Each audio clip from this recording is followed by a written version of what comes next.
السلام علیکم۔ یہ ہے اردو ایکشن ٹیلز۔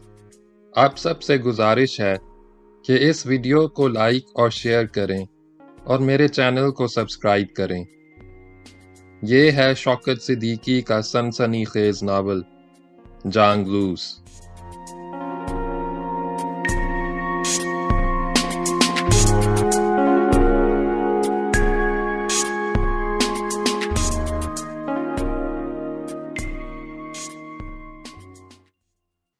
باب نمبر 12۔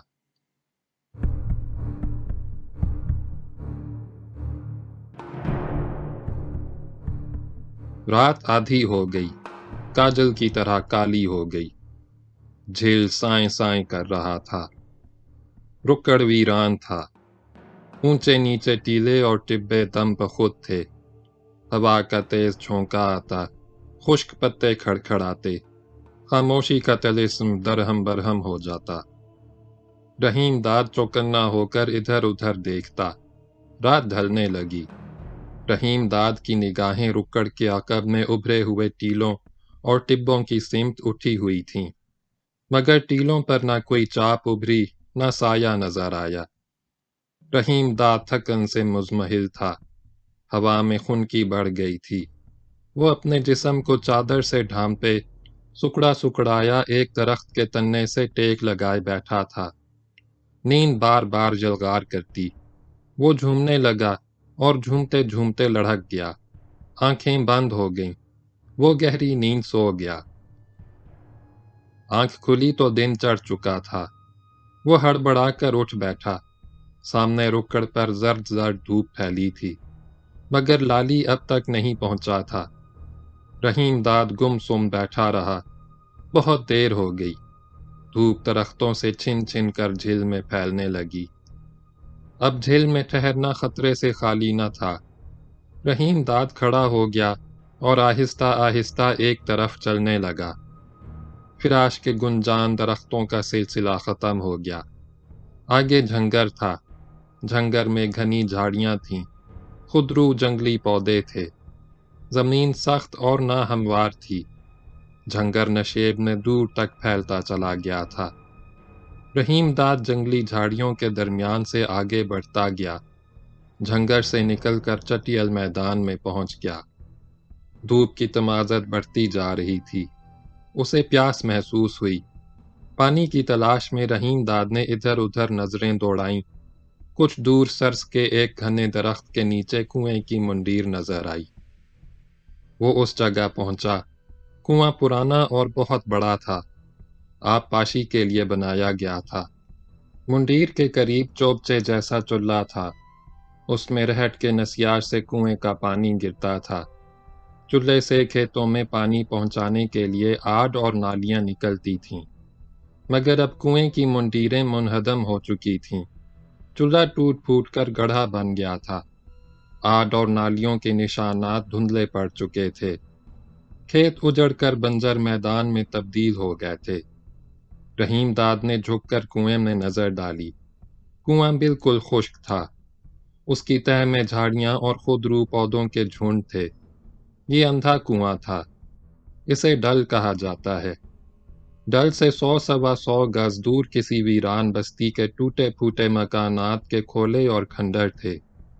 کھنڈر کے عقب میں بھی دور تک پھیلا ہوا لک و دک میدان تھا۔ میدان کے ایک حصے میں مزدور کھدائی کرتے نظر آ رہے تھے۔ وہ مختلف ٹولیوں میں بٹے ہوئے تھے۔ کچھ مزدور کدالوں سے سخت اور پتھریلی زمین کھود کر کنکر نکال رہے تھے۔ کچھ بیلچے سنبھالے زمین کے اندر سے نکلنے والے کنکروں کی ڈھیریوں کے چٹے بنا رہے تھے۔ کچھ بڑے اور گہرے گڑھے مٹی سے بھر کر ہموار کر رہے تھے۔ ان گڑھوں سے کنکر نکالے جا چکے تھے۔ 2-2.5 سال بعد مٹی سے بھرے جانے والے ان گڑھوں میں پھر کنکر پیدا ہو جاتے ہیں۔ انہیں کھود کر نکال لیا جاتا ہے۔ مزدور اپنے اپنے کام میں مصروف تھے۔ چمکتی دھوپ میں ان کے چہرے تمتما رہے تھے۔ وہ بار بار پیشانیوں سے پسینہ پونچھتے۔ قریبی بوسیدہ چھولداری استادہ تھی۔ چھولداری کے سامنے ٹھیکیدار کا منشی چارپائی پر بیٹھا حقہ گڑگڑا رہا تھا۔ وہ اونچی آواز سے مزدوروں کو ہدایات دیتا اور ڈانٹا پھٹکارتا۔ رحیم داد مندیر کی آڑ سے مزدوروں کو کام کرتے دیکھتا رہا۔ منشی کی آواز اسے صاف سنائی دے رہی تھی۔ رحیم داد خوف زدہ ہو گیا۔ اسے اپنے سر پر خطرہ منڈلاتا محسوس ہوا۔ وہ پلٹا اور تیز تیز قدم اٹھاتا، پھر جھنگر میں گھس گیا اور چلتے چلتے جھیل میں پہنچ گیا۔ فراش کے درختوں کے نیچے ٹھنڈک تھی۔ وہ ایک درخت کے تنے سے ٹیک لگا کر بیٹھ گیا۔ اسے ابھی تک لالی کے آنے کی توقع تھی۔ ہر آہٹ پر اس کے کان کھڑے ہو جاتے۔ چونک کر ادھر ادھر نظریں دوڑاتا، مگر لالی کو نہ پا کر بے چین ہو جاتا۔ وقت گزرتا رہا۔ اسے بھوک نے ستایا، مگر پیاس کا غلبہ زیادہ تھا۔ وہ بے قرار ہو کے کھڑا ہو گیا اور لالی کی تلاش میں سکنالے کی جانب بڑھا۔ جھل کے بائیں کنارے پہنچ کے اس نے درختوں کے بیچ میں سے دیکھا۔ سامنے نشیب نے سکنالہ ٹیلوں اور ٹبوں کے درمیان سے بل کھاتا ہوا گزرتا تھا۔ سکنالے کی خشک ریت کے ذرے دوپہر کی زرد زرد دھوپ میں جھلملا رہے تھے۔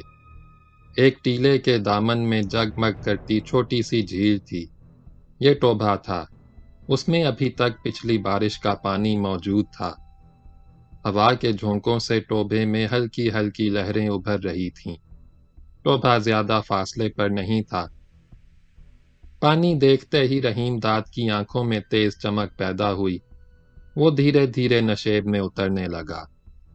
کچھ ہی نیچے اترا ہوگا کہ نشیب نے اسے جھاڑیوں کے قریب انسانی سایہ نظر آیا۔ رحیم داد ٹھٹکا، گردن بڑھا کر چوکننا نظروں سے دیکھا کہ ایک شخص گردن جھکائے جنگلی پودوں کی پتیاں توڑ توڑ کر ہاتھ میں دبے ہوئے تھیلے میں ڈال رہا ہے۔ وہ ہاتھ کے بنے ہوئے کپڑے کی سفید قمیص اور شلوار پہنے ہوئے تھا۔ چہرے پر مٹھی سوا مٹھی کترواں داڑھی، آنکھوں پر پرانی وضع کی اینک اور سر پر اونچی باڑ کی سیاہ جنا کیپ۔ وہ حکیم محمد چشتی تھا۔ رحیم داد سے کوئی 20 قدم کے فاصلے پر کھڑا تھا، لیکن پتیاں توڑنے کی محویت میں اس نے رحیم داد کی جانب کوئی توجہ نہیں دی۔ سامنے ٹوبھا تھا۔ اس کا پانی دھوپ میں جگمگا رہا تھا۔ رحیم داد کو بہت شدت کی پیاس لگی تھی۔ اس نے ہمت سے کام لیا، چادر سے جیل کی وردی اچھی طرح چھپائی اور حکیم چشتی کی نظروں سے بچ بچاتا ٹوبھے کی سمت بڑھنے لگا۔ وہ احتیاط سے نشیب میں اتر رہا تھا، پھر بھی پتھر کا ایک ٹکڑا اس کے پیروں سے ٹکرا گیا اور لڑھکتا ہوا نیچے چلا گیا۔ آہٹ پر حکیم نے گردن موڑی اور رحیم داد کو دیکھ کے سیدھا ہو کر کھڑا ہو گیا۔ رحیم داد اسے نظر انداز کرتے ہوئے نیچے اترنے لگا۔ حکیم نے اسے ٹوکا، گل سننا جی۔ رحیم داد نہیں رکا۔ وہ ڈھلان سے نیچے اترا اور ٹوبے کی جانب نظریں اٹھائے آگے بڑھتا گیا۔ دونوں کے درمیان فاصلہ اور کم ہو گیا۔ اس دفعہ حکیم چشتی نے اسے کسی قدر بے تکلفی سے مخاطب کیا۔ میں نے کہا بادشاہو، کتنے بڑے چلے جا رہے ہو، بات تو سنو۔ رحیم داد ٹھٹکا، لیکن اس نے زبان سے ایک لفظ نہیں نکالا۔ حکیم چشتی نے مسکرا کر پوچھا، ٹوبے پر پانی پینے جا رہے ہو؟ رحیم داد نے آہستہ سے کہا، ہاں جی، پانی ہی پینے جا رہا ہوں، سخت پیاس لگی ہے۔ نہ، حکیم نے انگلی کے اشارے سے منع کیا، ٹوبے کے پانی میں جونکیں ہیں۔ وہ آہستہ آہستہ رحیم داد کی جانب بڑھا۔ تم ادھر کھالے کے پاس کنکر تو نہیں نکالتے؟ اس نے رحیم داد کو غور سے دیکھا۔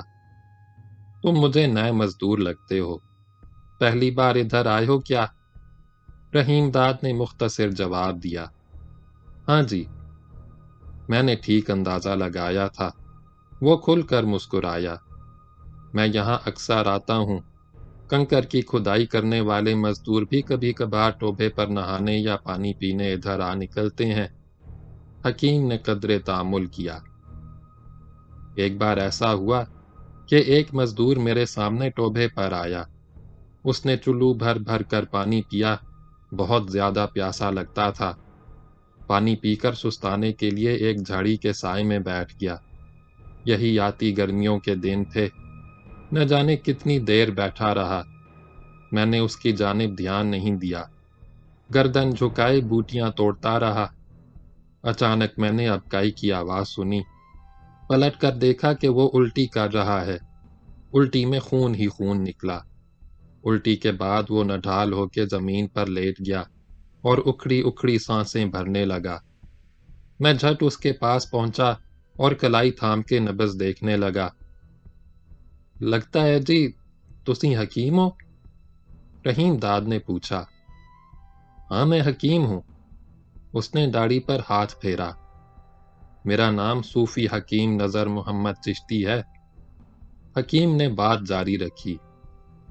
ہاں تو جی میں کہہ رہا تھا کہ میں نے اس کی نبض دیکھی، مگر اس کی بیماری میری سمجھ میں نہیں آئی۔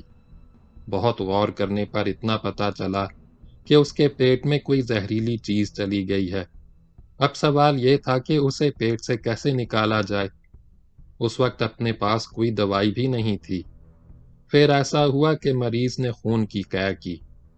اس کی حالت بہت خراب تھی۔ دونوں ہاتھوں سے پیٹ پکڑے مچھلی کی طرح تڑپ رہا تھا۔ رحیم داد نے اس کی باتوں میں دلچسپی لیتے ہوئے دریافت کیا۔ اسے بیماری کیا تھی جی؟ وہ بیماری کوئی بہت ہوشیار اور تجربہ کار حکیم ہی سمجھ سکتا تھا۔ مریض کی بگڑتی ہوئی حالت دیکھ کر میں خود پریشان ہو گیا تھا۔ فوری طور پر علاج نہ کیا جاتا تو وہ مر جاتا۔ میں نے مرض کی تشخیص تو کر لی تھی، غور کرتے کرتے علاج بھی سمجھ میں آ گیا۔ جھٹ ٹوبے پر پہنچا۔ پانی پر جگہ جگہ کائی جمع تھی۔ میں نے کندھے پر پڑا ہوا پرنا اتارا اور اس میں ڈھیر ساری کائی بھر لی۔ گھڑا بھر کائی ہوگی۔ مریض کے پاس پہنچا اور اسے کائی کھلانے لگا۔ اس نے کائی کھا لی جی؟ نہیں جی، وہ کائی کھانے پر بالکل تیار نہیں تھا۔ بہت ہاتھ پاؤں مارے، بڑی ضد کی، مگر میں نے اس کا منہ کھول کے زبردستی ساری کائی کھلا دی۔ ذرا دیر بعد اس نے ابکائیاں لینی شروع کر دیں۔ الٹی کی۔ الٹی میں کائی کے ساتھ خون بھی تھا۔ میں جو چیز باہر نکالنا چاہتا تھا وہ الٹی کے ساتھ پیٹ سے باہر آ گئی۔ وہ جونک تھی، یہ لمبی۔ اس نے ایک انگلی بڑھا کے رحیم داد کے سامنے کر دی۔ جونک ٹوبے کے پانی کے ساتھ اس کے پیٹ میں چلی گئی تھی۔ جونک باہر نکلتے ہی مریض کی حالت سنبھلنے لگی۔ الٹی بند ہو گئی۔ بالکل چنگا ہو گیا۔ صرف کمزوری رہ گئی تھی۔ یہ کب کی گل ہے جی؟ پچھلے ہی سال کا واقعہ ہے۔ اس کے بعد کنکر کی کھدائی کرنے والوں میں سے کوئی ادھر پانی پینے نہیں آتا۔ میں نے تو سنا ہے کہ ٹھیکیدار نے پینے کے پانی کا ادھر ہی بندوبست کر دیا ہے۔ تم کیسے ادھر آ گئے پانی پینے؟ رحیم داد نے خود کو سنبھالا، جھٹ بات بنائی۔ وہ ایسا ہے جی، میں پہلی بار مزدوری کے لیے ادھر گیا تھا، پر کام نہیں ملا۔ میں اس طرف چلا آیا، ٹوبہ دیکھ کر پیاس لگی۔ اس نے مڑ کر ٹوبے کی جانب دیکھا، جس میں ہلکی ہلکی لہریں اٹھ رہی تھیں۔ چمکیلی دھوپ نے آئینے کی کرچیوں کے مانند جھلملا رہی تھیں۔ رحیم داد کو ایک بار پھر شدت سے پیاس محسوس ہوئی۔ بے قرار ہو کر بولا، زبردست پیاس لگی ہے جی، کیا کروں؟ پریشان نہ ہو، حکیم نے اسے تسلی دی۔ میرے پاس پینے کا پانی ہے، میں جب بھی یہاں آتا ہوں روٹی پانی ساتھ لاتا ہوں۔ رحیم داد نے عاجزی سے کہا، حکیم جی مجھے تھوڑا سا پانی پلا دو۔ اس نے خشک ہونٹوں پر زبان پھیری اور منہ کھول کر آہستہ آہستہ ہانپنے لگا۔ حکیم نے اس کی بے قراری محسوس کرتے ہوئے نرم لہجے میں کہا، آؤ میرے ساتھ۔ وہ آگے بڑھا، رحیم داد اس کے ساتھ چلا۔ چند ہی قدم پر ایک گھنی جھاڑی تھی۔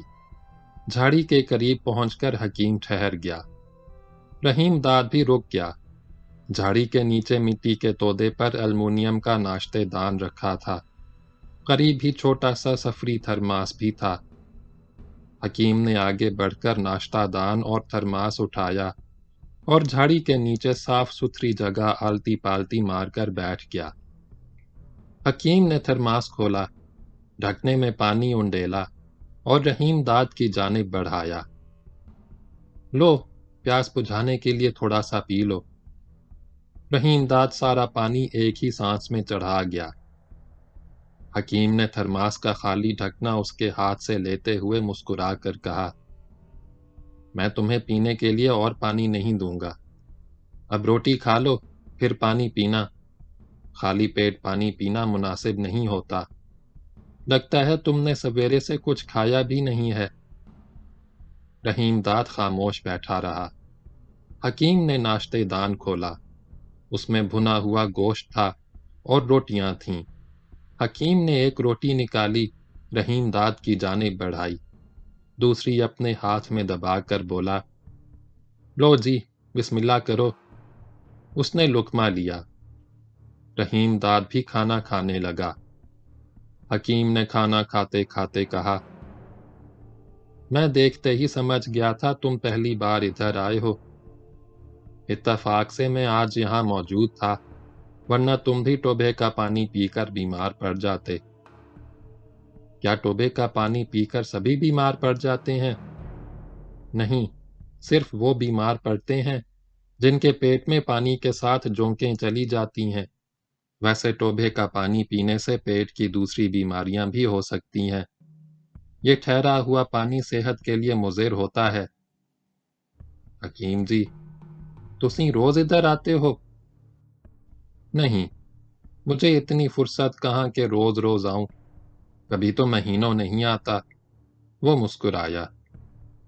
تم سوچ رہے ہوگے میں اس ویرانے میں کس لیے آتا ہوں، یہی سوچ رہے ہو نا؟ رحیم داد نے روٹی کا لقمہ توڑتے ہوئے اس کی جانب دیکھا۔ ہاں جی، میں یہاں جڑی بوٹیوں کی تلاش میں آتا ہوں۔ حکیم چشتی نے ہاتھ اٹھا کر ادھر ادھر لہرایا۔ یہ جھاڑیاں اور بوٹے دیکھ رہے ہو، یہ قدرت کا انمول خزانہ ہے۔ ان بوٹوں کی پتیوں، جڑوں، ڈنٹھلوں میں نہ جانے کیسی کیسی بیماریوں کا علاج چھپا ہوا ہے، مگر اسے ڈھونڈنے اور پہچاننے کے لیے نظر چاہیے۔ اینک کے شیشوں کے پیچھے حکیم چشتی کی آنکھیں چمک رہی تھیں۔ وہ دلچسپی اور توجہ سے رحیم داد کو بتاتا رہا، یہ خودرو بوٹے ہیں، ہر موسم میں اگتے ہیں۔ کئی بوٹے تو جی فصلوں کے ساتھ کھیتوں میں نکل آتے ہیں۔ رحیم داد نے بھی اپنی معلومات کا اظہار کیا۔ یہ عجب بات ہے، حکیم مسکرا کر بولا۔ کھیتوں میں بوائی سے پہلے پوری طرح صفائی کی جاتی ہے، تب بیج ڈالے جاتے ہیں، مگر فصل کے ساتھ ایسے خودرو بوٹے ضرور نکلتے ہیں جو دوا کے طور پر استعمال ہوتے ہیں۔ ایک اور دلچسپ بات یہ ہے کہ ایک ہی زمین پر ایک ہی سی کھاد ڈالنے اور ایک ہی طرح پانی لگانے کے باوجود دونوں فصلوں پر مختلف بوٹے اگتے ہیں۔ ربیع کے الگ ہوتے ہیں، خریف کے الگ۔ ان میں السی، سداب، ہرمل، کاسنی، کلتھی، منڈی، کچری، سرپھوکا، شاہترا، بتوا اور ایسی ہی نہ جانے کتنی جڑی بوٹیاں شامل ہوتی ہیں۔ حکیم نے رحیم داد کو نظر بھر کر دیکھا۔ پتہ ہے یہ کتنی مفید اور کارآمد بوٹیاں ہوتی ہیں؟ میں نے ان کے بارے میں کچھ پتہ نہیں جی۔ ٹھیک کہہ رہے ہو تم، حکیم کھل کر مسکرایا۔ تمہاری طرح اور بھی بہت ہیں جن کو یہ پتہ نہیں کہ السی اخراج بلغم کے لیے نہایت مفید ہے۔ محلل اور ہے، مسکن ہے۔ تم نے سداب کا بوٹا دیکھا ہوگا، گندم کے بوٹوں کے ساتھ ہی اگتا ہے، 2 گز تک اونچا ہوتا ہے۔ سداب پیٹ کی کئی بیماریوں کے علاوہ تشنج، قولنج اور نخف شکم رفع کرتا ہے۔ اسی طرح ہرمل، جسے اسپن بھی کہتے ہیں، میں کوئی اعصاب ہے۔ اس کے بیجوں میں تیل وافر مقدار میں ہوتا ہے جو بدن سے رطوبت خارج کرتا ہے۔ کاسنی کی بوٹی جگر کے امراض کے لیے مخصوص دوا ہے۔ اس کے پتے، بیج اور جڑ سب کام آتے ہیں۔ یہ حرارت بجھاتی ہے، پیاس کی شدت دور کرتی ہے، محلل اور مسکن ہے، یرقان کے مریضوں کو شفا دیتی ہے۔ حکیم نظر محمد چشتی نہایت سنجیدگی سے علم طب کے اسرار و رموز بیان کرتا رہا۔ منڈی اور سرپھوکا مصفی خون ادویات ہیں۔ کلتھی مشہور بوٹی ہے، پتھری توڑتی ہے۔ کچری پیٹ کے مروڑ اور بلغی امراض کے لیے نہایت مجرب ہے۔ اسی طرح دوسری جڑی بوٹیوں کے بھی خواص ہیں، کہاں تک بیان کروں؟ حکیم جی، تسی انہیں اتنے کام کی بوٹیاں بتاتے ہو، پر کھیتوں کی گوڈی اور نلائی کرتے ہوئے ان کو نکال کر پھینک دیا جاتا ہے۔ رحیم داد نے حکیم کو مطلع کیا۔ یہی تو ظلم ہے، حکیم چشتی بے قرار ہو کر بولا۔ افسوس کے لا علمی کے باعث اتنی کارآمد جڑی بوٹیاں کھیتوں سے اکھاڑ کر ضائع کر دی جاتی ہیں۔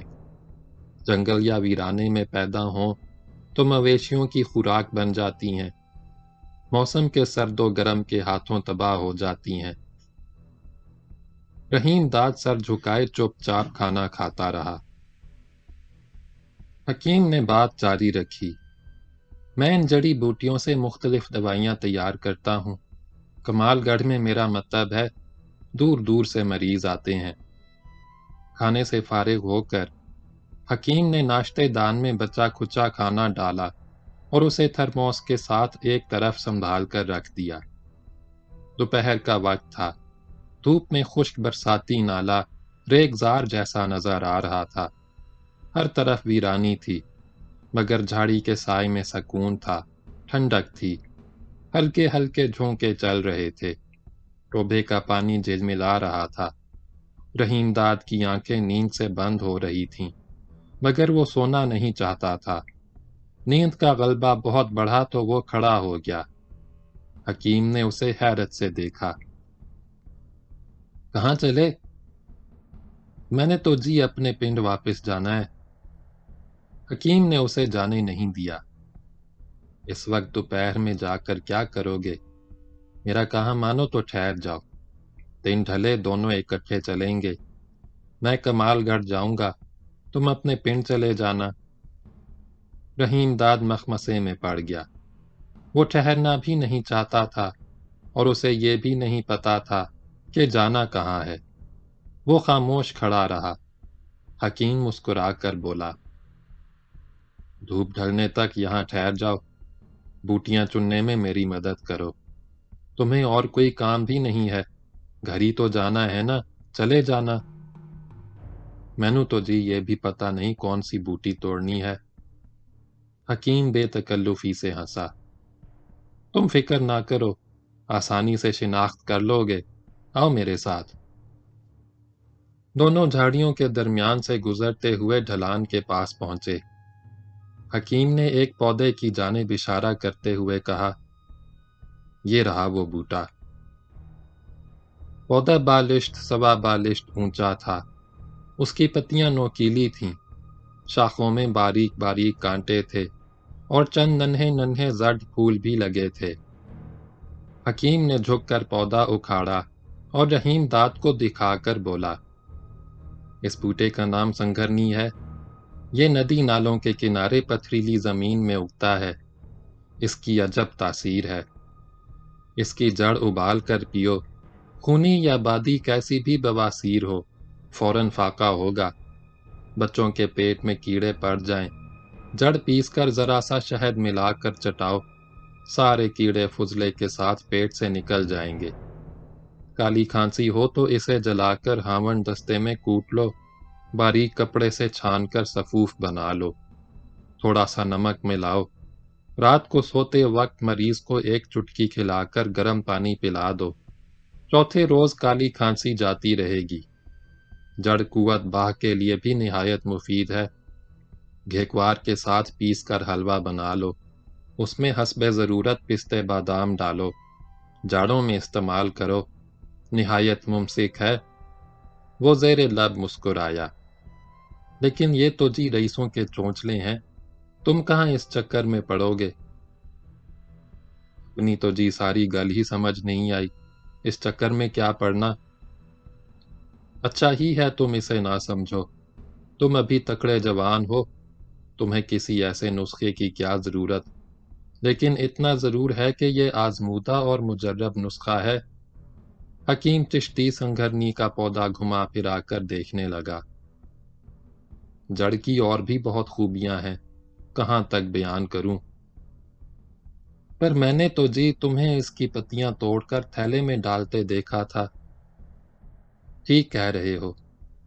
حکیم مسکرانے لگا۔ میں تو تمہیں اس بوٹے کی خصوصیات بتا رہا تھا۔ جڑ کی طرح اس کی شاخیں اور ڈنٹھل بھی بہت سی بیماریوں کا علاج ہیں۔ اسی طرح اس کے پھولوں اور پتیوں کی بھی خصوصیات ہیں۔ وہ پتیاں توڑ توڑ کر ہاتھ میں دبے ہوئے تھیلے میں ڈالنے لگا۔ مجھے آج کل اس کی پتیوں کی شدید ضرورت ہے۔ میں ان پتیوں سے کئی پیچیدہ امراض کا علاج دریافت کرنے کا تجربہ کر رہا ہوں۔ مجھے اس میں کامیابی بھی ہوئی ہے۔ حکیم نے تمام پتیاں توڑ کر تھیلے میں ڈالیں اور پودا ایک طرف پھینک دیا۔ رحیم داد چپ کھڑا رہا۔ حکیم آگے بڑھا۔ چند ہی قدم کے فاصلے پر سنگھرنی کے پودوں کا جھرمٹ نظر آیا۔ حکیم کے چہرے پر مسرت پھیل گئی۔ لو جی، اپنا کام تو بن گیا۔ اس نے پودوں کی طرف اشارہ کیا۔ یہ سب سنگھرنی کے بوٹے ہیں، اب تو تم بھی انہیں پہچان سکتے ہو۔ اچھا اب ان کی پتیاں توڑ توڑ کر اکٹھی کرو۔ اس نے اپنا تھیلا رحیم داد کو تھما دیا۔ رحیم داد خاموشی سے پتیاں توڑ توڑ کر تھیلے میں ڈالتا رہا۔ حکیم کچھ دور کھڑا تھا۔ رحیم داد کو جھاڑیوں کی الجھی ہوئی شاخوں کی آڑ سے اس کی پیٹھ کا کچھ حصہ نظر آ رہا تھا۔ وہ جھکا ہوا یا تو پتیاں توڑ رہا تھا یا کسی پودے کا معائنہ کر رہا تھا۔ رحیم داد پتیاں توڑ کر تھیلے میں ڈالتا اور متجسس نظروں سے ادھر ادھر دیکھتا بھی جاتا۔ اسے ابھی تک لالی کا انتظار تھا۔ ساتھ ہی یہ دھڑکا بھی تھا کہ اگر لالی گرفتار ہو گیا تو پولیس اب سرگرمی سے اس کی تلاش میں ہوگی۔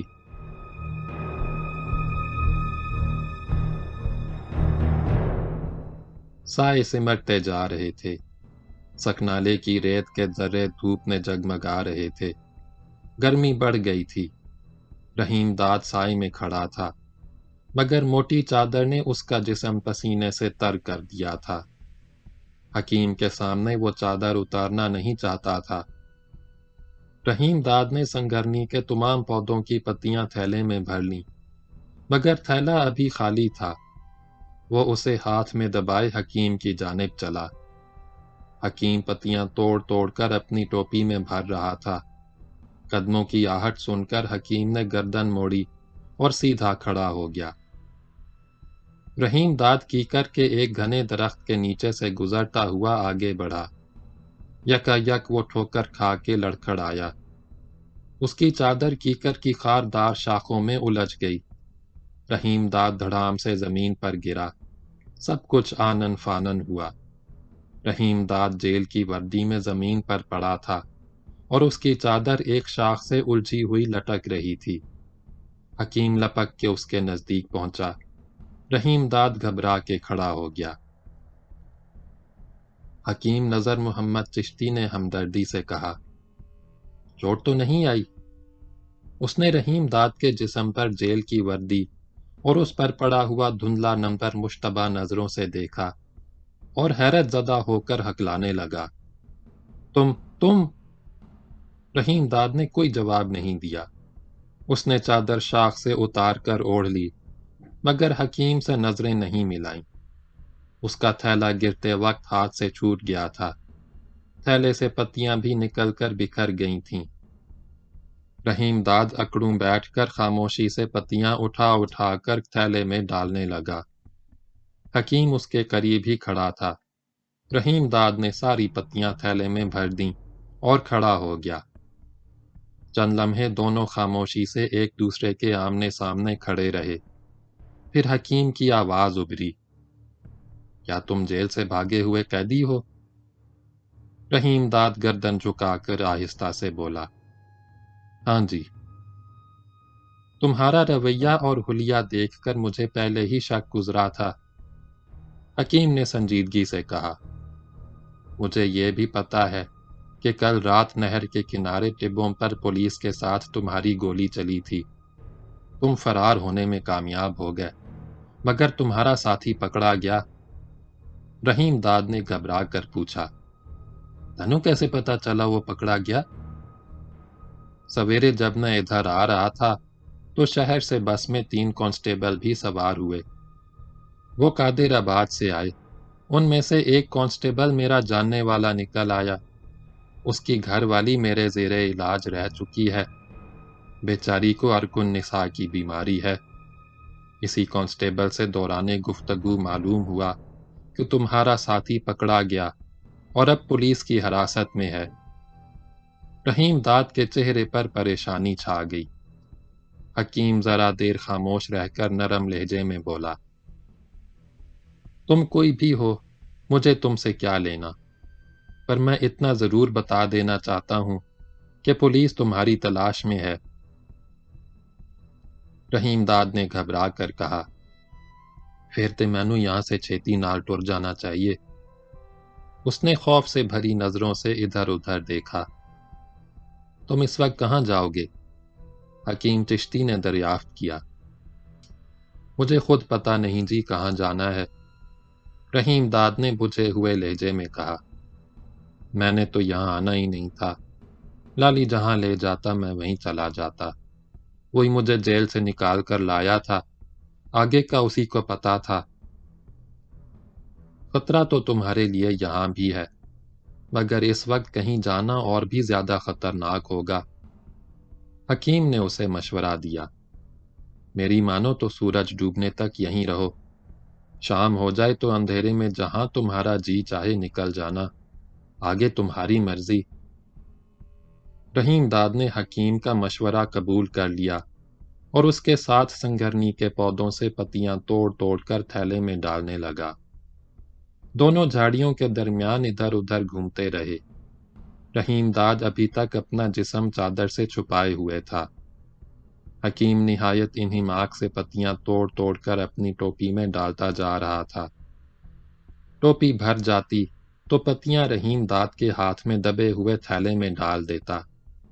رحیم داد نے پتیاں توڑتے توڑتے حکیم سے دریافت کیا، حکیم جی، تسی خالی پتیاں کیوں اکٹھی کر رہے ہو؟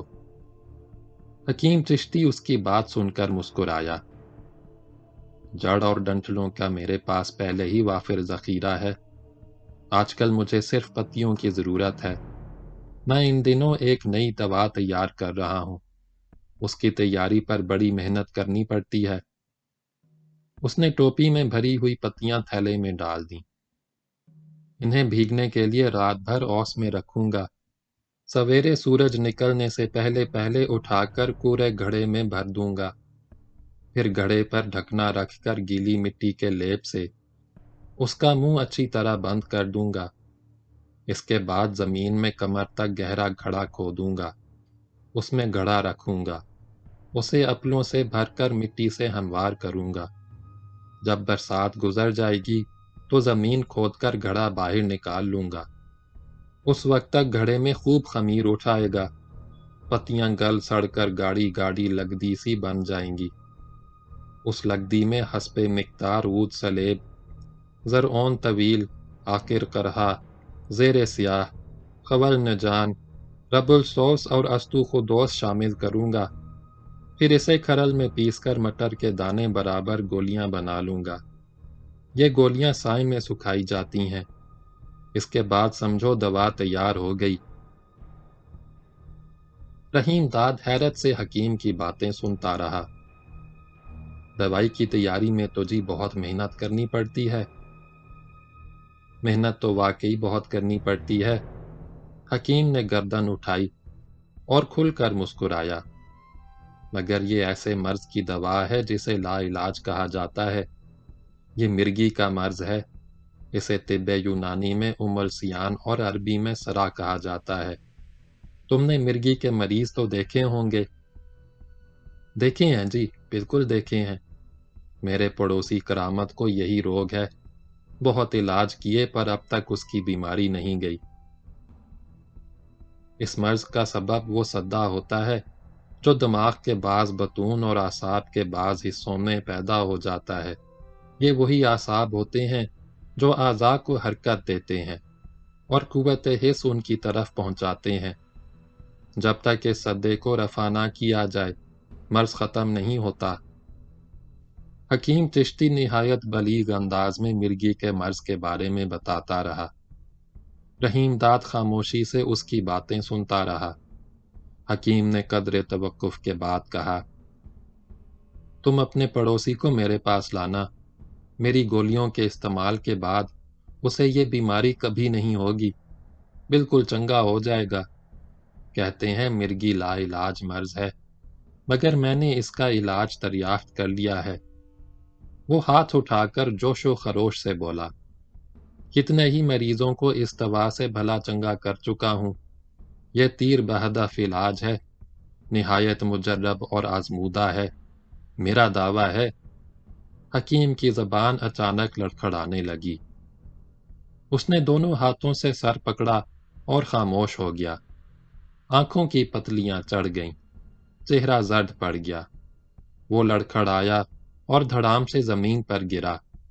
اس کے ہاتھ پاؤں اکڑ گئے، منہ سے جھاگ نکلنے لگا۔ حکیم پر مرگی کا دورہ پڑا تھا۔ وہ بے ہوش تھا اور رحیم داد اسے حیرت سے آنکھیں پھاڑے دیکھ رہا تھا۔ چند لمحوں بعد اس نے جھک کر حکیم کو آہستہ آہستہ جھنجھوڑا، مگر حکیم بے سدھ پڑا رہا۔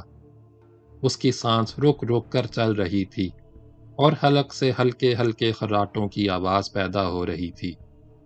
رحیم داد حیران و پریشان کھڑا اسے تکتا رہا۔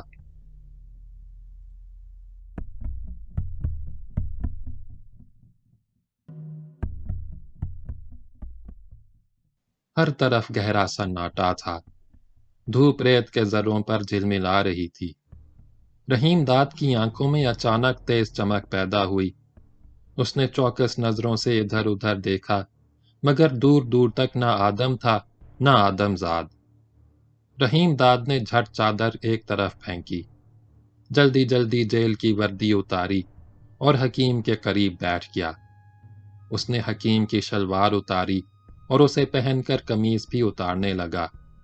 اس نے حکیم کی قمیض بھی پہن لی۔ حکیم زمین پر ننگا دھڑنگا پڑا تھا۔ اس کے منہ سے سفید سفید جھاگ نکل کر ہونٹوں کے گوشوں پر پھیل گیا تھا۔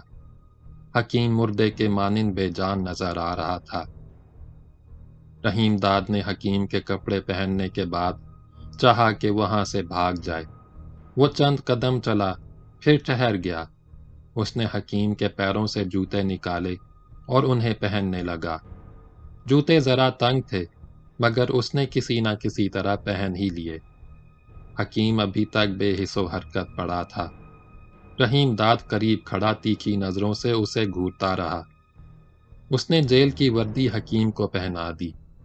حکیم نظر محمد چشتی کی ٹوپی اٹھائی، آنکھوں سے اینک اتاری، ایک بار پھر چوکنا نظروں سے ادھر ادھر دیکھا اور اس ٹیلے پر چڑھ گیا جس کے نیچے حکیم بے ہوش پڑا تھا۔ ٹیلے پر پہنچ کر اس نے نیچے دیکھا۔ ایسا محسوس ہوا جیسے ٹیلے کے نیچے حکیم چشتی نہیں، جیل کی وردی میں ملبوس وہ خود بے سدھ پڑا ہے۔ وہ اسے گھورتا رہا۔ رفتہ رفتہ اس کے چہرے پر وحشت اور سختی چھا گئی۔ اس کی سانس تیز ہو گئی۔ حکیم کے جسم میں ہلکی سی جنبش ہوئی۔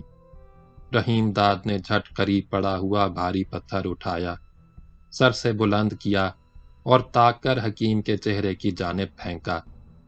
پتھر ٹھیک نشانے پر بیٹھا۔ حکیم کے حلق سے گھٹی ہوئی آواز نکلی اور خاموشی میں ڈوب گئی۔ اس کا چہرہ بھاری پتھر سے کچلنے کے بعد بری طرح مسخ ہو گیا۔ نہ آنکھیں نظر آ رہی تھیں، نہ ناک اور کان۔ اس کا پورا چہرہ گوشت کا کٹا پھٹا لوتھڑا بن گیا تھا۔ حکیم کا جسم ذرا دیر تک پھڑکتا رہا، پھر ٹھنڈا پڑ گیا۔ رحیم داد چٹان سے اتر کر حکیم کی لاش کے قریب گیا۔ اس نے پتھر اٹھا کر حکیم کا چہرہ اور مسخ کر دیا۔ اس کے دونوں ہاتھ بھی پتھر سے کچل ڈالے۔ وہ کوئی ایسا نشان چھوڑنا نہیں چاہتا تھا جس سے اس کی شناخت ہو سکے۔ لاش پوری طرح مسخ کرنے کے بعد وہ اس جھاڑی کے نیچے گیا جہاں حکیم کا ناشتے دان اور تھرماس رکھے تھے۔ اس نے ناشتے دان اور تھرماس پتیوں سے بھرے ہوئے تھیلے میں ٹھونسے، حکیم کی ٹوپی اوڑھی، اینک لگائی، اپنی چادر لاش کے قریب ڈالی، ٹوبے پر پہنچا، خون سے بھرے ہوئے ہاتھ پانی سے دھوئے۔ ہاتھ دھو کے وہ ٹوبے کے کنارے کنارے کچھ دور چلتا رہا، پھر جھاڑیوں میں گھس گیا اور جھاڑیوں سے گزر کر ایک ٹیلے پر چڑھنے لگا۔ بلندی پر پہنچ کر اس نے دیکھا دور دور تک اونچے نیچے ٹیلے اور ٹبے ہیں۔ آبادی کا نام و نشان نہ تھا، ہر طرف ویرانی تھی۔ وہ آگے بڑھا اور فراش کے ایک گھنے درخت کے سائے میں ٹھہر گیا۔ درخت سے چند قدم دور ایک اونچے ٹیلے کی چوٹی تھی اور اس کے نشیب میں جنگلی جھاڑیوں اور خود رو پودوں کا بہت گھنا جھنڈ تھا۔ رحیم داد نے سوچا، ہاتھ میں دبا ہوا تھیلا جھاڑیوں کے پیچھے چھپا دے۔ وہ جھاڑیوں کے قریب پہنچا اور خود رو پودے رونتا ہوا جھنڈ کے اندر چلا گیا۔ جھاڑیوں کے پیچھے اسے غار نظر آیا۔ غار دیکھ کر وہ ٹھٹک گیا۔ اس نے گردن جھکا کے غار میں جھانکا۔ غار بالکل خالی تھا اور اتنا گہرا اور کشادہ تھا کہ وہ اس میں اطمینان سے روپوش ہو سکتا تھا، مگر وہ ٹھہرنا نہیں چاہتا تھا، جلد سے جلد کہیں دور چلا جانا چاہتا تھا۔ اس نے تھیلا غار کے ایک گوشے میں رکھ دیا۔ جھاڑیوں سے باہر نکلتے ہوئے اس نے سکنالے کی جانب دیکھا۔ اینک کے موٹے موٹے شیشوں سے صاف نظر نہیں آیا۔ اس نے اینک اتار کر قمیص کی جیب میں رکھ لی۔ اب اس کے سامنے نشیب میں سکنالا تھا جس کی ریت کے ذرے دھوپ میں چمک رہے تھے۔ بائیں ہاتھ پر ٹوبا تھا، اس کا پانی بھی جھلملا رہا تھا۔ ٹوبے کے پار ایک جھاڑی کے قریب حکیم چشتی کی لاش پڑی تھی۔ رحیم داد لگ بھگ نصف فرلانگ کے فاصلے پر کھڑا تھا، مگر ٹیلے کی بلندی سے لاش صاف نظر آ رہی تھی۔ رحیم داد سہمی ہوئی نگاہوں سے لاش تکنے لگا، پھر اس کی نظر نشیب سے بلندی کی جانب گئی۔ وہاں جھل تھا اور اسی جھل سے گزر کر وہ سکنالے میں اترا تھا۔ اس نے دیکھا کہ جھل کے گھنے درختوں سے نکل کر ایک شخص باہر آ رہا ہے۔ رحیم داد گھبرا کے جہاں تھا وہیں دبک گیا، مگر چوکنا نظروں سے اسے دیکھتا بھی رہا۔ وہ وضاقتہ سے کنکر کی کھدائی کرنے والا مزدور لگتا تھا۔ مزدور سنبھل سنبھل کر قدم رکھتا ہوا ڈھلان سے نیچے اترا اور ٹوبے کی جانب نظریں اٹھائی آگے بڑھنے لگا۔ رحیم داد جھاڑیوں کی آڑ سے بغور اسے دیکھتا رہا۔ چلتے چلتے مزدور نے گردن ذرا جھکا کر حکیم کی لاش کی طرف دیکھا اور جھجک کر کھڑا ہو گیا۔ چند لمحے وہ لاش دیکھتا رہا، پھر آہستہ آہستہ لاش کے قریب گیا، جھک کر اسے دیکھا، لیکن فوراً سراسیمہ ہو کر پیچھے ہٹا، پلٹا اور تیزی سے چڑھ کر اوپر پہنچ گیا۔ بلندی سے اس نے ایک بار پھر لاش دیکھی اور بھاگتا ہوا فراش کے درختوں کے نیچے چلا گیا۔ ذرا دیر میں وہ رحیم داد کی نظروں سے اوجھل ہو گیا۔ رحیم داد نے چاہا کہ جھاڑیوں سے نکل کر دور چلا جائے، مگر وہ سہما ہوا بیٹھا رہا۔ اس کے آس پاس چٹیل ٹیلے دھوپ میں چمک رہے تھے۔ ٹیلوں پر چلنا خطرے کو دعوت دینا تھا۔ خوف اور پریشانی سے اس کا حلق خشک ہو رہا تھا۔ وہ جنگلی پودوں کے درمیان سے راستہ بناتا ہوا خاموشی سے غار میں داخل ہو گیا۔ اس نے تھیلے سے تھرماس نکالا، ڈھکنا کھول کر دیکھا کہ تھرماس میں تھوڑا سا پانی موجود ہے۔ اس نے تھرماس منہ سے لگا کر گھونٹ بھر پانی پیا۔ پانی پینے سے کسی قدر سکون ملا۔ اس نے غار سے جانے کا ارادہ ترک کر دیا۔ غار کی زمین خشک اور صاف ستھری تھی۔ رحیم داد سورج غروب ہونے کا انتظار کرنے لگا۔ غار میں نرم نرم جھونکے آ رہے تھے۔ رحیم داد نے تھیلے سے ناشتے دان نکال کر تھرماس کے ساتھ ایک کونے میں رکھ دیا اور پتیوں سے بھرا ہوا تھیلا سر کے نیچے رکھ کر لیٹ گیا۔ مگر غار اتنا طویل نہیں تھا کہ وہ پوری طرح ٹانگیں پھیلا سکے۔ اس نے اپنا جسم کسی قدر سکیڑ لیا اور آنکھیں بند کر لیں، لیکن نیند نہیں آئی۔ اسے بار بار حکیم کا خون میں لتھڑا ہوا خوفناک چہرہ نظر آتا۔ گھبرا کر وہ آنکھیں کھول دیتا۔ وقت گزرتا رہا۔ رحیم داد بے چینی سے کروٹیں بدلتا رہا۔ اسی عالم میں اسے نشیب میں ملی جلی انسانی آوازیں سنائی دیں۔ وہ پریشان ہو کر اٹھا اور غار سے نکل کر دھیرے دھیرے آگے بڑھا۔ اس نے جھاڑیوں کی آڑ سے دیکھا کہ حکیم نظر محمد چشتی کی لاش کے قریب کچھ لوگ کھڑے ہیں۔ وہ کنکر کی کھدائی کرنے والے مزدور تھے۔ ان میں وہ مزدور بھی شامل تھا جس نے لاش سب سے پہلے دیکھی تھی۔ وہ گرد و نواح کے ٹیلے اور ٹبے بھی متجسس انداز سے دیکھ رہے تھے۔ چند مزدور ٹوبے پر پہنچے۔ انہوں نے ٹوبے کے پانی سے منہ ہاتھ بھی دھویا۔ وہ آہستہ آہستہ باتیں کر رہے تھے اور پریشان اور سہمے ہوئے نظر آتے تھے۔ مزدور لگ بھگ نصف گھنٹے تک لاش کے نزدیک کھڑے رہے یا اس کے آس پاس منڈلاتے رہے۔ آخر بلندی پر چڑھ کر جھل کے گھنے درختوں میں داخل ہو گئے۔ ان کے جانے کے بعد ویرانی چھا گئی۔ حکیم کی لاش جھاڑی کے پاس پڑی تھی۔ سورج اب ایسے رخ پر آ گیا تھا کہ دھوپ پوری طرح لاش پر پڑ رہی تھی۔ رحیم داد دوبارہ غار میں چلا گیا، مگر اس دفعہ لیٹا نہیں، سر جھکائے خاموش بیٹھا رہا۔ اب دن ڈھلنے لگا تھا، سائے طویل ہو گئے تھے۔ رحیم داد بے چین ہو کر پھر غار سے نکلا۔ اس نے جھاڑیوں کی الجھی ہوئی شاخوں کے درمیان سے حکیم کی لاش دیکھی۔ دو گدھ لاش کے کچلے ہوئے چہرے سے گوشت نوچ نوچ کر کھا رہے تھے۔ گدھوں اور چیلوں کا ایک غول اوپر فضا میں منڈلا رہا تھا۔ دھوپ مٹیالی پڑ گئی تھی۔ سورج مغرب نے فراش کے اونچے اونچے درختوں کی چوٹیوں پر پہنچ چکا تھا۔ سکنالے پر گہرا سناٹا چھایا تھا۔ گدھوں کے ساتھ اب چیلیں بھی لاش سے گوشت نوچ نوچ کر کھا رہی تھیں۔ رحیم داد جھاڑیوں کی اوٹ سے حکیم چشتی کے مردہ جسم کی درگت بنتے دیکھتا رہا۔ پھر اس نے دیکھا کہ گدھ بھرا مار کر اڑ گئے۔ چیلیں بھی اڑ کر ادھر ادھر فضا میں بکھر گئیں۔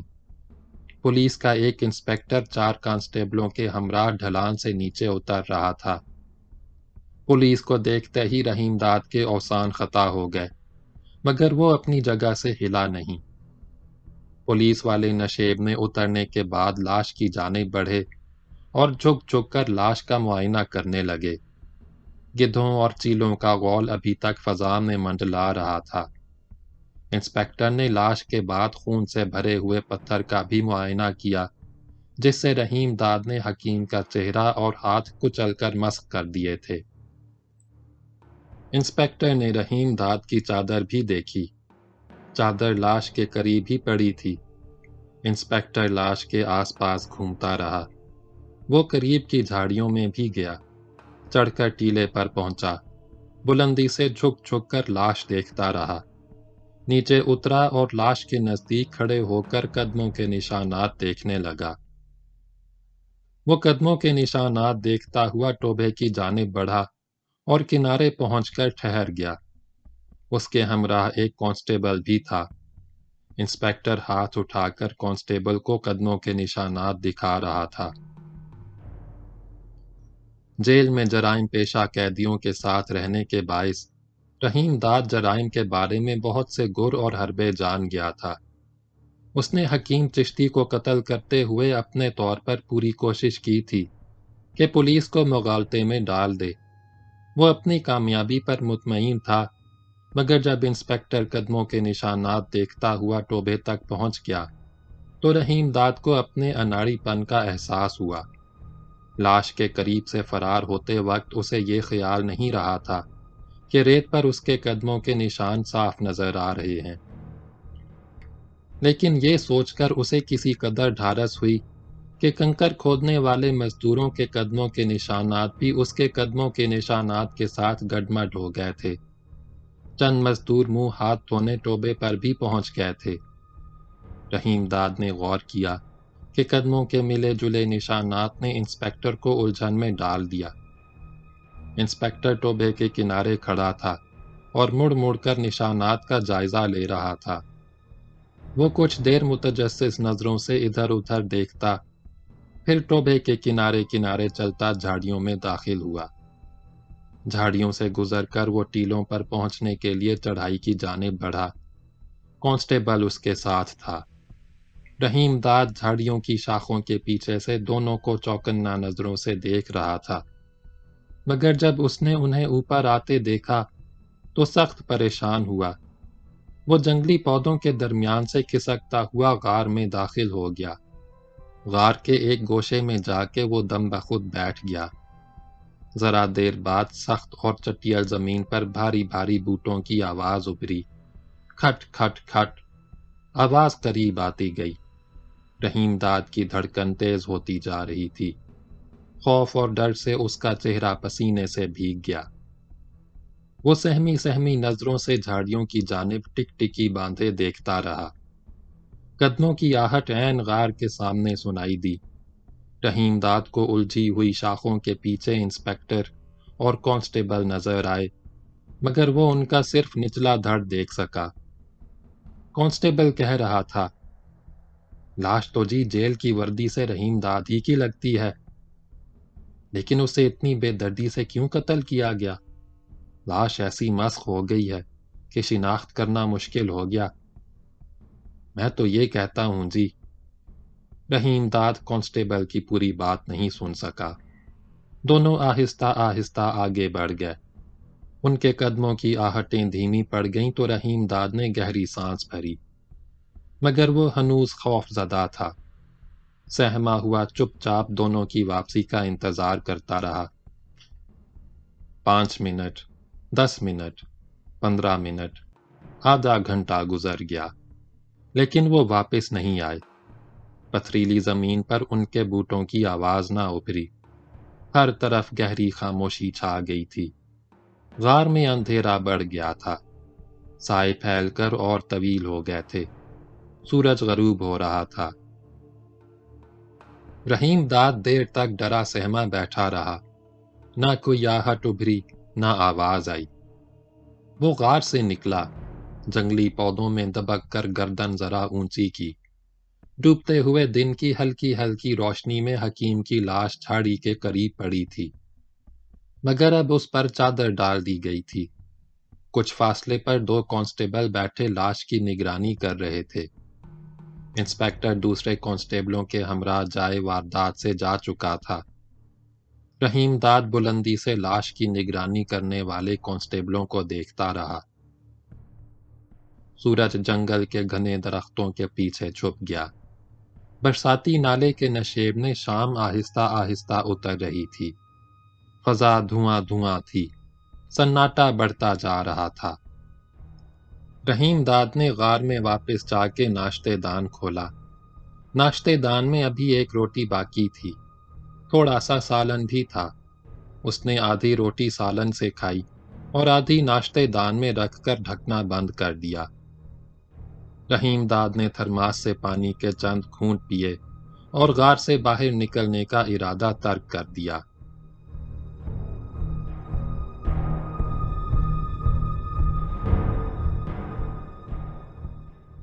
پہر رات گزر چکی تھی۔ رحیم داد آنکھیں بند کیے چپ لیٹا تھا۔ کہیں قریب ہی گیدڑوں کی آوازیں گہرے سناٹے میں ابھریں۔ رحیم داد اٹھ کر بیٹھ گیا۔ عین اسی وقت نشیب نے کانسٹیبل زور سے کھنکارے۔ گیدڑوں کا غول غار کے سامنے سے گزرتا ہوا آگے نکل گیا۔ رحیم داد کو وہ دھندلی پرچھائیوں کے مانند نظر آئے۔ وہ دیر تک بیٹھا رہا۔ بیٹھے بیٹھے اکتا گیا تو ایک بار پھر لیٹ گیا۔ رات گزرتی گئی، کالی سیاہ ہو گئی۔ سویرا ہونے سے کچھ دیر پہلے رحیم داد کی آنکھ لگ گئی۔ وہ گہری نیند سو گیا۔ آنکھ کھلی تو غار کے باہر دھوپ پھیلی تھی۔ وہ غار سے نکلا۔ پودوں کے درمیان دبک کر اس نے جھاڑیوں کی اوٹ سے نیچے دیکھا۔ چادر سے ڈھکی ہوئی حکیم نظر محمد چشتی کی لاش ابھی تک اپنی جگہ موجود تھی۔ لاش کی نگرانی پر تعینات رات والے دونوں کانسٹیبل جا چکے تھے، مگر انسپکٹر موجود تھا۔ اس کے ہمراہ 5 کانسٹیبل بھی تھے اور لالی بھی تھا۔ رحیم داد نے پہلی ہی نظر میں لالی کو پہچان لیا۔ لالی کا لباس وہی تھا جو لائل پور سے پہن کر آیا تھا۔ اس کے ہاتھوں میں ہتھ کڑیاں لگی ہوئی تھیں۔ وہ کانسٹیبلوں کے درمیان خاموش کھڑا تھا۔ قریب ہی انسپکٹر مٹی کے تودے پر بیٹھا تھا۔ وہ گردن جھکائے مشیر نامہ لکھنے میں مصروف تھا۔ لکھتے لکھتے اس نے گردن اٹھائی اور ایک کانسٹیبل کو اشارہ کیا۔ کانسٹیبل نے بڑھ کر لاش پر پڑی ہوئی چادر ہٹا دی۔ انسپکٹر کی ہدایت پر لالی لاش کے قریب گیا۔ اس نے جھک کر لاش دیکھی، پھر انسپکٹر کی جانب مڑ کر آہستہ آہستہ گردن ہلائی۔ انسپکٹر اس سے سوالات کرتا رہا۔ لالی جوابات دیتا رہا۔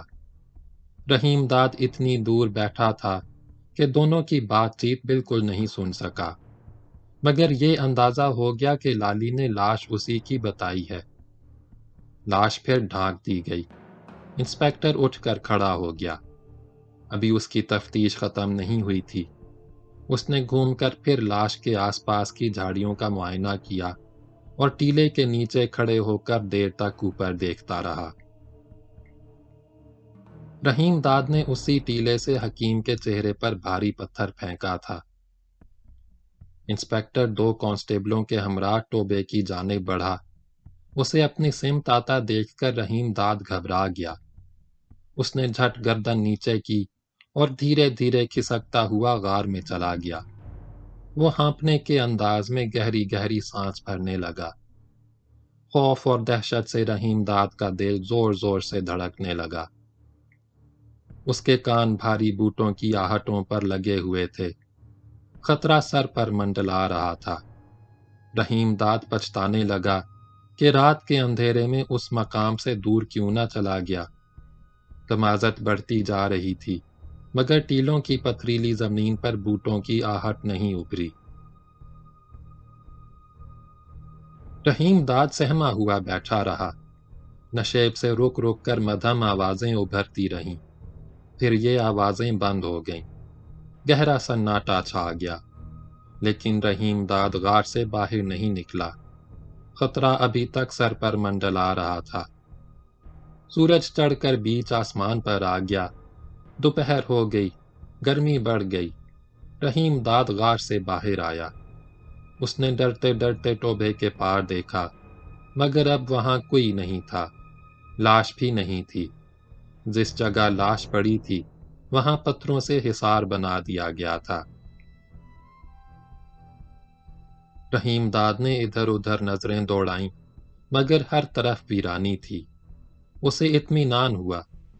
چہرے سے خوف کے سائے مٹنے لگے۔ وہ دیر تک جنگلی پودوں کے درمیان بیٹھا رہا، پھر غار میں چلا گیا۔ اس نے ناشتے دان میں پڑی ہوئی باسی روٹی نکالی، اسے کھا کے تھرماس سے پانی پیا۔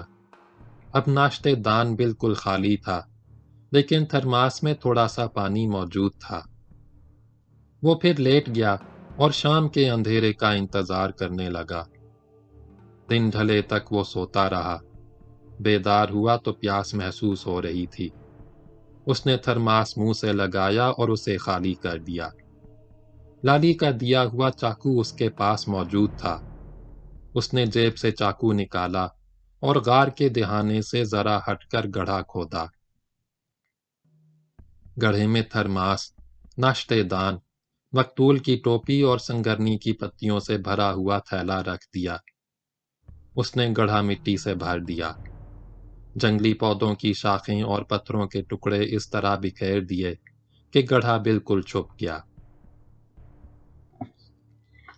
رحیم داد غار میں نہیں گیا، جھاڑیوں کی اوٹ میں بیٹھا رہا۔ وہ بار بار اس طرف دیکھتا جہاں اب لاش کی جگہ صرف پتھروں کا حصار رہ گیا تھا۔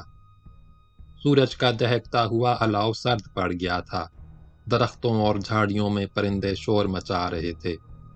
پھیکی پھیکی دھوپ غائب ہوتی گئی، اندھیرا دم بدم پھیلتا گیا، سناٹا بڑھ گیا تھا، جنگل سائیں سائیں کر رہا تھا، فراش کے اونچے اونچے درخت دم بخود نظر آ رہے تھے۔ رحیم داد جھاڑیوں سے باہر نکلا۔ اس نے چوکنا نظروں سے گرد و پیش کا جائزہ لیا۔ دور دور تک کوئی نہ تھا۔ وہ آگے بڑھا اور سنبھل سنبھل کر قدم رکھتا ہوا ٹیلوں اور ٹبوں کے درمیان سے گزرنے لگا۔ اس نے میل سوا میل راستہ طے کیا۔ برساتی نالے کے نشیب میں اترا اور خشک ریت پر چلتا ہوا آگے بڑھنے لگا۔ برساتی نالا دائیں ہاتھ کو نیم دائرہ بناتا ہوا کچھ دور جا کر اونچے اونچے ٹیلوں کی اوٹ میں اوجھل ہو گیا تھا۔ وہ اسی طرف مڑ گیا۔ کچھ دور تک ٹیلوں کے درمیان چلتا رہا۔ اس نے سٹنالا عبور کیا اور دوسرے کنارے پر پہنچ گیا۔ سامنے چڑھائی تھی۔ وہ ناہموار راستوں پر چلتا ہوا بلندی پر پہنچ گیا۔ دور دور تک اونچے نیچے ٹیلے اور ٹبے پھیلے ہوئے تھے۔ وہ رکا نہیں، بلکہ قدموں کی رفتار کچھ اور تیز کر دی اور جھاڑیوں اور خود رو جنگلی پودوں کے درمیان سے راستہ بناتا ہوا آگے اور آگے بڑھتا گیا۔ ٹیلوں کا سلسلہ ختم ہو گیا۔ اس نے ٹھٹک کر ادھر ادھر نظریں دوڑائیں اور نشیب میں اترنے لگا۔ سامنے کچا راستہ تھا۔ دن میں اس راستے پر آمد و رفت رہتی ہوگی، لیکن اس وقت سنسان تھا۔ وہ اس راستے پر چلنے لگا۔